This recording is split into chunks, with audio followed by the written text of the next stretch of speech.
Today we are going to talk about the one thing you can do to 10x your networking results. And I'm going to tell you right now, it is not reaching out again to the manager of the job you just applied for. Don't do that. Okay? We don't need to do that again. Okay, so my name is Marianne Lombardi, and I'm here to help you land your dream job by building a supportive and engaged network. Now, this is not the old boys club networking advice. This is networking that is reimagined for you. For you, the working mom, the caregiver who is sick of the work-life balance battle, who wants meaningful work that values your effort and recognizes that you have a life and backs that up with the policies and the flexibility you need. So, this is networking designed to produce more opportunity and choice for you when it comes to your work life. So let's get started. So you already know a crap ton of people. You may not feel that way, but I guarantee you do. You know people. You have high school and college friends. You have parents of your kids' friends. You have that book club you participated in a couple years ago, past colleagues or neighbors or hobbies you participated in, social groups you're a part of, friends, faith, family, communities, etc. All of that. You know a lot of people, right?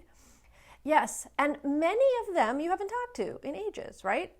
But the most important thing that you can do to 10x your networking is to reconnect with the people that you already know.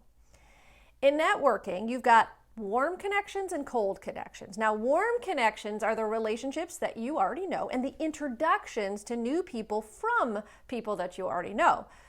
Cold connections are the people that you don't know yet. Now, you're going to be reaching out to cold connections, but not right now. When most people start networking, they focus almost entirely on cold connections and they reach out and try to connect with a bunch of people that they don't know. And this takes a lot of time and it's slow to develop. It's much harder to build a brand new relationship than it is to rekindle an old one. And relationships are the name of the game when it comes to building that supportive and engaged network. So here are 4 steps that you need to do to reconnect. So let's start with writing down all the groups of the people you are connected with. That's number 1. This can be groups you're involved with now. It can also be groups from the past. Write them down, anything that you can think of, no matter how long ago it was. Don't talk yourself out of anything, just write the group down. If you hear yourself say, but I haven't talked to any of them in ages, or it's so weird and uncomfortable to reach out to these people, or why would these people talk to me after so long? Stop. Don't judge. Just write all the groups down, no matter how old or obscure.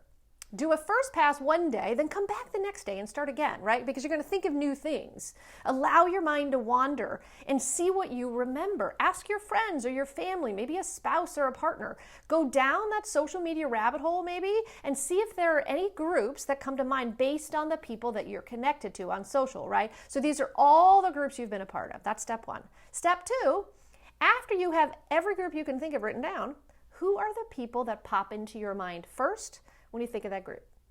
These are people that you remember fondly, right? People with good vibes, maybe they're positive and curious in nature.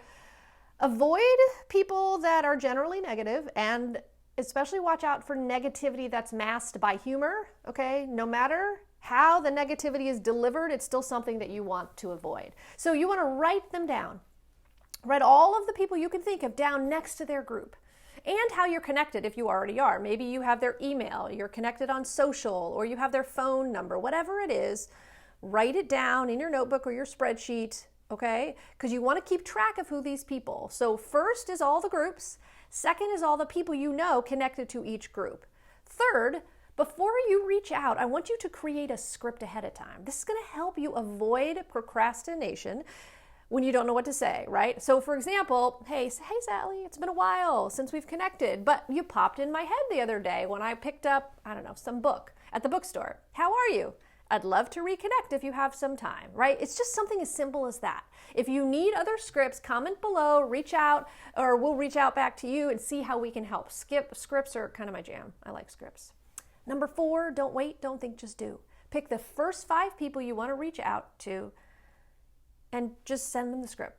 Wait for follow-up, and if you don't hear back in a couple of days, move on to the other people on the list. When you are starting out, keep it to 5 people at a time until you get used to managing multiple conversations at a time. Reconnecting with those past relationships, again, is the fastest and most effective way to build your supportive and engaged network. So it's time to get started. And if you need help with brainstorming, we have a worksheet, right? We have this Swarm Connections brainstorming worksheet that you can get, that's in the show notes. So take a look at that. If you've got any questions, please feel free to work out, and happy networking, and I'll see you next week.